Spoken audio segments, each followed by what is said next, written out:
Magandang umaga po sa ating lahat. Ito po ang ating latest weather update ngayong araw ng Huwebes, August 27, 2026. Kaninang alas 2 ng umaga ay ganap na naging low pressure area itong cloud clusters o mga kaulapan na ating binabantayan dito sa may hilagang bahagi ng Philippine Sea. Huling namataan itong LPA 081 sa layong 1,030 km silangan ng Northern Luzon. Sa ngayon, hindi pa naman po ito nakakaapekto sa ating bansa. Ngunit may katamtaman po ito na tsansa na maging bagyo within 24 hours. Mamaya-maya ay i-discuss pa natin kung ano yung magiging senaryo dito sa bagong low pressure area na ito. Patuloy pa rin po yung mga pag-ihip o epekto nitong habagat sa Luzon maging sa may western section ng Visayas. Kaya't mataas po yung tsansa ng mga pag-ulan dito sa kanlurang bahagi ng Luzon and dito rin po sa Visayas. Sa kasalukuyan, hinihila pa rin naman ang habagat or hinihila pa rin ang habagat nung dating bagyong Obet na patungo na sa ngayon sa may mainland China. Kaya ngayong araw, expect pa rin po natin magiging maulap ang ating panahon dito sa kanlurang bahagi ng Luzon at mataas din ang tsansa ng mga kalat-kalat na mga pag-ulan sa may Batanes, sa Ilocos Region, Cordillera Administrative Region, Central Luzon, maging dito rin sa may Metro Manila, Cavite, Rizal, Batangas, and sa may Mindoro provinces. Ngunit yung mga nasa silangang bahagi naman ng Luzon ay makakaranas ng mas mainit na mga panahon at temperatura, ngunit posible pa rin yung mga thunderstorm activity sa hapon hanggang sa gabi. Ito po yung mga agwat ng temperatura dito sa Luzon. Dumako naman tayo dito sa Palawan, Visayas, and sa Mindanao. Apektado pa rin ng habagat itong Palawan at maging ang Western Visayas, kaya't mas mataas din yung tsansa ng mga pag-ulan dyan ngayong araw at makakaranas din sila ng mga makulimlim na panahon.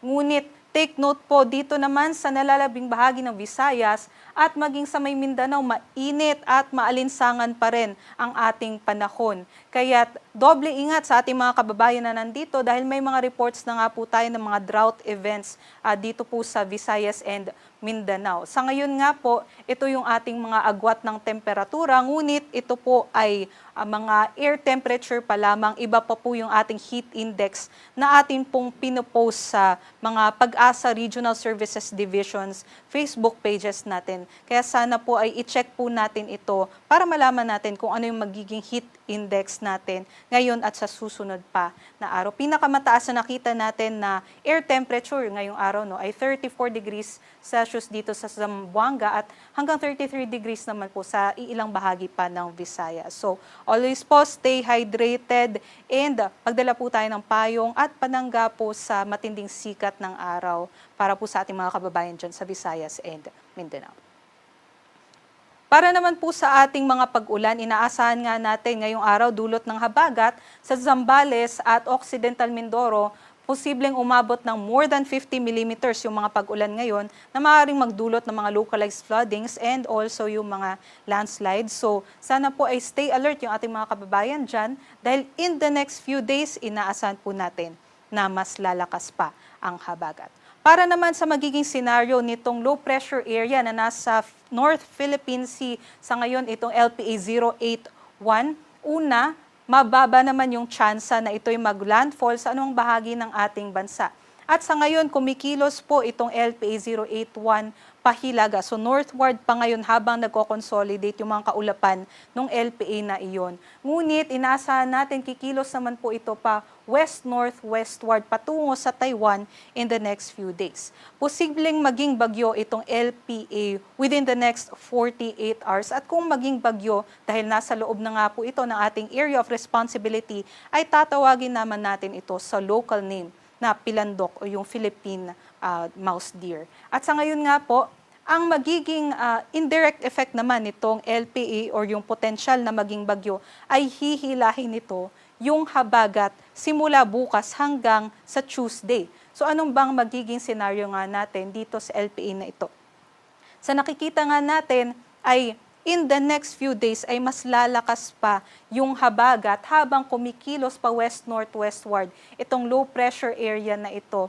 Kaya magiging maulan sa Luzon, maging sa may western section ng Visayas in the next 4 to 5 days. At yung mga pag-ulan na nakikita natin sa ating mga rainfall projections sa ngayon ay nasa heavy to possible magkaroon pa nga tayo ng mga intense rains, especially sa northern and central parts ng Luzon. Kaya't may nakataas pa rin po tayo na weather advisory. Bukas po, inaasahan natin mas lalakas. Kaya mas nadagdagan po yung mga lugar na nasa yellow o yung maaaring umabot ng more than 50 millimeters na rainfall. So aside sa Zambales and Occidental Mindoro, makakaranas din ng mas malalakas pa na mga pag-ulan ang Bataan, Pangasinan, La Union, maging sa Benguet. But other parts po ng Luzon, bukas, magkakaroon din ng mga maulap na panahon at mga kalat-kalat na mga pag-ulan. Pagsapit naman po ng Saturday, mas lalakas pa yung mga pag-ulan natin. Kaya't may nakikita na nga tayo ng mga lugar na possible na umabot ng hanggang 200 millimeters sa mga pag-ulan. Dito yan sa Zambales, Bataan at Occidental Mindoro. Nadagdagan din yung mga lugar na posibleng magkaroon ng more than 50 millimeters na mga pag-ulan. Yung mga probinsya po natin sa Abra, Ilocos Sur, La Union, Pangasinan, Benguet, Nueva Ecija, Tarlac, Pampanga, Bulacan, Rizal, maging sa Metro Manila, Cavite, and Batangas. Ang nakikita natin ngayon na mga critical time dun sa mga pag-ulan natin ay between Saturday and Sunday and posible pang magpatuloy yan hanggang Tuesday. So doble ingat sa mga posibilidad ng mga pagbaha at pagguho ng lupa. And ito nga pong magiging senaryo sa LPA na magpapalakas sa habagat ay maaari pa din namang magbago. So always din i-check yung ating mga latest weather updates galing dito sa Pag-asa. Para naman sa kalagayan ng ating karagatan, wala naman po tayong nakataas na gale warning. So pwede nang maglayag yung lahat ng ating mga mangingisda. Para naman dito sa Metro Manila, ang araw ay sisikat mamayang 5:44 a.m. at lulubog naman mamayang 6:12 p.m.